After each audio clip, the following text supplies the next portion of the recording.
Game of thrones दुनिया में सबसे ज़्यादा देखी जाने वाली ड्रामा सीरीज़ थी। ये सीरीज़ डेविड बेनियॉफ ने डीपी वाइज के साथ मिलकर HBO के लिए बनाई थी। इसकी पहली किस्त 17 अप्रैल 2011 को नशर हुई और इसने देखते ही देखते अमेरिका में तहलका मचा दिया और फिर ये बाकी दुनिया में मशहूर होती चली गई। गेम ऑफ थ्रोन्स के 8 सीजन्स और 73 किस्तें आ चुकी हैं।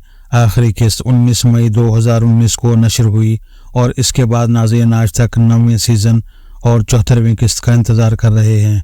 इसके इब्तदाई सीजन्स क्रोएशिया और आइसलैंड में फिल्माए गए थे। सिर्फ इस शूटिंग की वजह से क्रोएशिया और आइसलैंड में सियाहत की इंडस्ट्री डेवलप हो गई और ये दोनों मुल्क अब टूरिज्म से अरबों डॉलर कमा रहे हैं।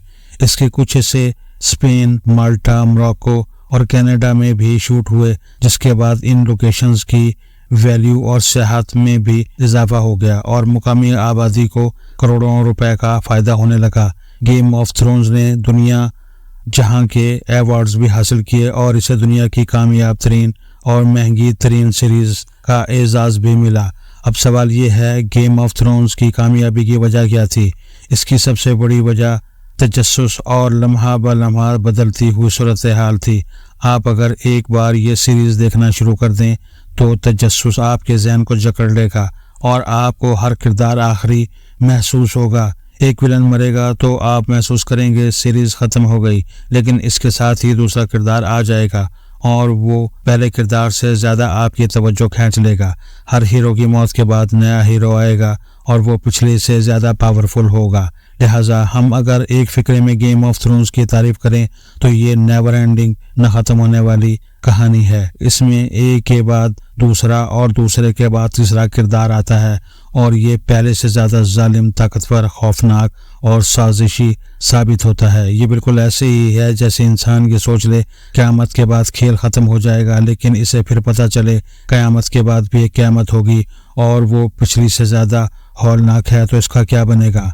गेम ऑफ थ्रोन्स एक ऐसी ही सीरीज़ है जिसमें क़यामत के बाद एक और क़यामत आती है और ये फैसला मुश्किल हो जाता है हीरो कौन था और विलन कौन, और ये विलन ज़्यादा जालिम था या पिछला या आने वाला, इसका भी बाप साबित होगा। मुझे बदकिस्मती से पाकिस्तान भी इस वक्त एक ऐसी गेम ऑफ थ्रोन्स महसूस हो रहा है जिसमें हर बार हर किरदार के बाद महसूस होता है खेल अब ख़त्म हो गया है, अब मुल्क में इस्तेहकाम आ जाएगा, अब कोई धरना, कोई मुजाहरा नहीं होगा, लेकिन अगले दिन धरने याजूज माजूज की दीवार की तरह दोबारा रास्ते में खड़े होते हैं। गेम ऑफ थ्रोन्स का ताज़ा सीज़न 2007 में वकला की तहरीक से शुरू हुआ था, जिसके बाद जनरल परवेज़ मुशर्रफ ने यूनिफॉर्म उतार दी। बेनज़ीर भुट्टो और मियां नवाज शरीफ वापस आ गए और इलेक्शन का वक्त आ गया। कौम ने इस वक्त सुख का सांस लिया। सबका ख्याल था इलेक्शन होंगे, जनरल मुशर्रफ चला जाएगा, अदलिया बहाल होगी और इस्तेहकाम आ जाएगा, लेकिन फिर मोहतरमा बेनज़ीर भुट्टो शहीद हो गई और सिंध में पाकिस्तान खप्पे के नारे लग गए, सैकड़ों प्रॉपर्टीज़ जला दी गईं। बहरहाल आसिफ अली जरदारी की मेहरबानी से वो तूफान सिमट गया, इलेक्शन हो गए और दोनों अज़ली दुश्मन पार्टियों पीपल्स पार्टी और नून लीग ने मिलकर हुकूमत बना ली। कौम ने फिर सुख का सांस लिया, मगर ये इत्तेहाद मुश्किल 1.25 माह चल सका और इसके बाद एक बार फिर ओए तू शुरू हो गई। अदलिया बहाली तहरीक में भी जोर आ गया। बुकला और जज रियासत को माँ जैसी बनाने के लिए सड़कों पर निकल आए और मियां नवाज शरीफ ने अपना वजन जजेस के पलड़े में डालकर सूरत हाल को मज़ीद डरावना बना दिया। बहरहाल तवील तरीन जलालत के बाद जस्टिस इफ्तिखार मोहम्मद चौधरी बहाल हो गए और PCO जजेस फारिग हो गए। कौम ने फिर सुख का सांस लिया, लेकिन फिर देखते ही देखते इफ्तिखार मोहम्मद चौधरी ने तलवार निकाली और लोगों के सर कलम करके अपनी मेज़ पर रखना शुरू कर दिए। सुप्रीम कोर्ट सर्कस बन गई और इसने किसी को अमन और सुकून से ज़िंदगी नहीं गुजारने दी। मुल्क में इस दौरान दहशतगर्दी स्टार्ट हो गई। तालिबान ने मुल्क की चूल्हे हिला दी और दूसरी तरफ जनरल पाशा की मेहरबानी से इमरान खान का ज़हूर हो गया और इसके बाद अल्लाह दे और बंदा ले। एक तरफ तालिबान ने तबाही मचा दी और दूसरी तरफ इमरान खान ने खोपड़ियों के मीनार बना दिए। कौम ने बड़ी मुश्किल से आसिफ अली जरदारी के 5 साल पूरे किए। इस दौरान सुप्रीम कोर्ट से रोज़ कोई ना कोई बुरी खबर आती थी और अवाम की चीखें निकल जाती थीं। 2013 का इलेक्शन हुआ। मियां नवाज शरीफ ने वफाक और पंजाब में हुकूमत बना ली।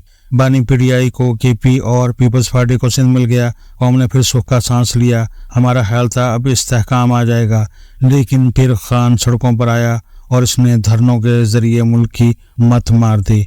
ये अपने साथ सोशल मीडिया, यूथिए, धरने और नफरत लेकर आए और इन हथियारों से मुल्क की बुनियादें खोदने लगे। इस दौरान जस्टिस साकिब निसार और जनरल फैज़ हमीद का ज़हूर भी हो गया। यूं इमरान खान, जनरल फैज़ हमीद और जस्टिस साकिब निसार का टाइका बना और इसने फिर किसी को आराम से सोने नहीं दिया।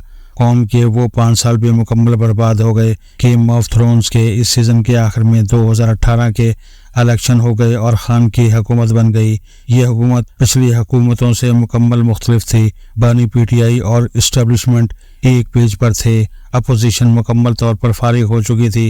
नवाज शरीफ को जेल से निकाल कर लंदन भिजवा दिया गया था। नून लीग के बाकी तमाम लीडर्स जेलों में थे और आसिफ अली जरदारी घुटनों तक फेक अकाउंट्स के मुकदमों में धंसे हुए थे और मीडिया और सोशल मीडिया भी हुकूमत के कंट्रोल में था। लेकिन इसके बावजूद खान ने किसी को सांस नहीं लेने दिया। इंडस्ट्री उजड़ गई, इकॉनमी बर्बाद हो गई, सिफारती ताल्लुकात तबाह हो गए और रही सही कसर उस्मान बुज़दार और महमूद खान ने पूरी कर दी। इसके बाद इमरान खान हटाओ प्रोजेक्ट शुरू हो गया। अवाम का ख्याल था खान के बाद इस्तेहकाम आ जाएगा, लेकिन खान के हटते ही मुल्क तेज़ाब के ड्रम में जा गिरा और मसाइल में इजाफा होता चला गया। कौम का ख्याल था इसके ज़िम्मेदार जनरल बाजवा हैं, इनके बाद इस्तेहकाम आ जाएगा, मगर कमांड की तब्दीली के बाद मसाइल में इजाफा हो गया और सुप्रीम कोर्ट ने इन मसाइल पर तेल फेंकना शुरू कर दिया। अवाम का ख्याल था जस्टिस उमर अता बंदियाल जिम्मेदार हैं, ये जाएंगे तो इस्तेहकाम आ जाएगा। बंदियाल साहब चले गए और काजी फायज़ ईसा आ गए, लेकिन बहरान में मज़ीद इजाफा हो गया। कौम का ख्याल था 2024 के इलेक्शंस के बाद अच्छा वक्त आएगा, लेकिन इलेक्शंस के बाद आग मज़ीद भड़क गई और अब ये कहा जा रहा है 26वीं आईनी तरमीम के बाद हर चीज़ ठीक हो जाएगी। लेकिन आप पिछले 2 हफ्तों की कार्रवाइयाँ देख लें, हर दिन अदम इस्तेहकाम का आखिरी दिन महसूस होता है, लेकिन शाम तक सूरत हाल मज़ीद गंभीर हो जाती है। लिहाजा मुझे यूँ महसूस होता है आईनी तरमीम के बाद गेम ऑफ थ्रोन्स का कोई नया किरदार सामने आएगा और वो पिछले तमाम किरदारों को मात दे देगा। ये आईनी तरमीम एक ऐसा नया बहरान पैदा करेगी जो हमें पिछले तमाम बहरान भुला देगी। दुनिया में हर शर के बारे में कहा जाता है, इससे खैर का कोई ना कोई पहलू ज़रूर निकलता है, लेकिन पाकिस्तान शायद दुनिया का वाहिद मुल्क है जिसमें हर शर एक नए शर को जन्म देता है और वो शर पिछले शर से ज़्यादा खौफनाक साबित होता है। और शर के अंदर शर की पैदाइश के नतीजे में आज मुल्क में एक भी मुअज़्ज़िज़ शख्स नहीं बचा। तमाम शख्सियात और तमाम ओहदे मुतनाज़ हो चुके हैं। अथॉरिटीज़ का खौफ भी ख़त्म हो चुका है और रियासत की रिट भी। आज भी यकीनी की ये हालत है। लोग सुबह उठकर एक दूसरे से पूछते हैं क्या आज सड़कें खुली होंगी और क्या हम स्कूल, कॉलेज, मार्केट और दफ्तर जा सकेंगे। और अगर खुशकिस्मती से लोग बाहर चले जाएं तो घर वालों को इनकी वापसी का यकीन नहीं होता। हम AI के दौर में ज़िंदा हैं, लेकिन हमारे मोबाइल फ़ोन किस वक्त बंद हो जाएं और इंटरनेट और वाईफाई किस वक्त जवाब दे जाएं हम नहीं जानते। सड़कें बंद होना और ट्रैफिक जाम होना रूटीन बन चुकी है और इनके साथ साथ लीडरों से लेकर अवाम तक पूरा मुल्क अखलाकियात के खौफनाक बहरान का शिकार हो चुका है। किसी को किसी की किसी बात पर यकीन नहीं होता। लिहाजा फिर सवाल ये है, इन हालात के साथ ये मुल्क कैसे चल सकेगा। ये गेम ऑफ थ्रोन्स मज़ीद कितने लोगों का सर लेगी। मेरा ख्याल है हमें अब यह ड्रामा ख़त्म कर देना चाहिए। हम जो करना चाहते हैं एक ही बार कर दें और रोज़ रोज़ का स्यापा ख़त्म करें। कम से कम सड़कें तो खुली होनी चाहिए और इंटरनेट और फ़ोन सर्विस तो होनी चाहिए ताकि कारोबार हयात चल सके। ये आइन और एक्सटेंशन का मसला भी एक ही बार ख़त्म होना चाहिए। जिसको जो चाहिए इसे ताहयात दे दें ताकि इस्तेहकाम आ सके, ताकि गेम ऑफ थ्रोन्स ख़त्म हो सके और ताकि हमारी नस्ल चंद साल ही सही लेकिन सुख का थोड़ा सांस तो ले सके। लेकिन शायद ये हमारे नसीब में ही नहीं है। तरामीम के बाद अब जज इस्तीफ़े तैयार करके बैठे हैं और ये जिस दिन इस्तीफ़े देंगे इस दिन गेम ऑफ थ्रोन्स का अगला सीज़न शुरू हो जाएगा और इस सीज़न में किस किस का सर जाएगा हम सरेदस्त कुछ नहीं कह सकते।